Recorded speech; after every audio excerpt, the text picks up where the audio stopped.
Hi, Matt with eTrailer. Today we're going to be talking about the eTrailer adjustable ball mount on our 2018 Jeep Compass. Now this is going to be a great option since it is going to be adjustable, so when you have a trailer or a couple different trailers of different sizes, you can actually match this up so you can make sure everything's going to be safe when you are hauling. Now I will say, since this is adjustable, you can put this in a drop or rise position. I strongly recommend just keeping it in the rise position, because if we flip it around, I can show you real quick, we're going to be making, or pretty close to making contact with this if it's in the lowest position, but even the shank itself is pretty close to the ground too. So again, really recommend just keeping this in the rise. But today we're mainly going to be talking about how this is going to really fit on here and some things to think about. So the first thing I want to talk about is some of the specs of it. So this is going to have a weight capacity of 10,000 pounds. And it's going to have a tongue weight of 1,000 pounds. So what the difference there is, your towing capacity is going to be the capacity being pulled behind you. The tongue capacity is going to be the downward force being applied to them. And it is going to have two different types of balls, as you can see here. Up top, we're going to have our 2-inch one. And beneath that, we're going to have our 2 5/16. So you can really pair this up with most trailers out there. And the way you can do that is by pulling out these pins, putting them back into place, and there we have it. I also want to get a couple of measurements to see how this is going to fit back here.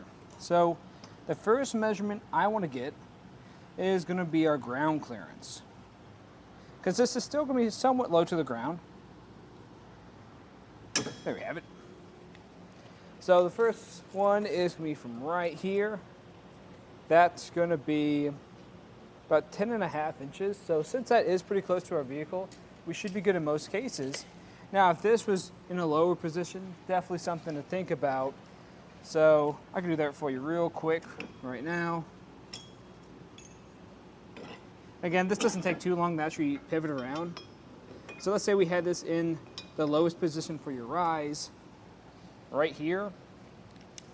This is going to be sitting at about 8 inches. You have a decent amount of weight on top of that too. That's going to drop down some more. So that's something to watch out for if you're going up any steeper inclines. Now for the total distance it's going to sit away from your vehicle, that's going to be about 6.25 inches. So that's pretty close. And for how close the center of that ball is going to be about 5 inches. That's going to let you know how close that coupler is sitting to your vehicle.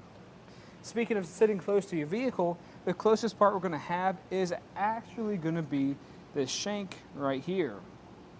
And this is really close. And actually, if I move this up, this will make contact.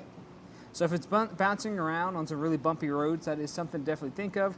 Now, if your roads are mostly smooth, you got a lot of weight pressing down on here, in most cases it won't make contact, but something to still be wary of. Now, in my opinion, I think this is going to be a solid choice, because what's nice about it, it also comes with a pin and clip. Most ball mounts don't, so you're going to be ready to haul as soon as you get this. Now, if you only have one trailer and you know the exact height of it, then I'd recommend finding a ball mount to fit that rise so you can get everything to match. But if you have a couple different ones, I'd go with this one. Now, of course, if you guys have any other questions, let us know here at eTrailer. And again, I'm Matt, and thanks for watching.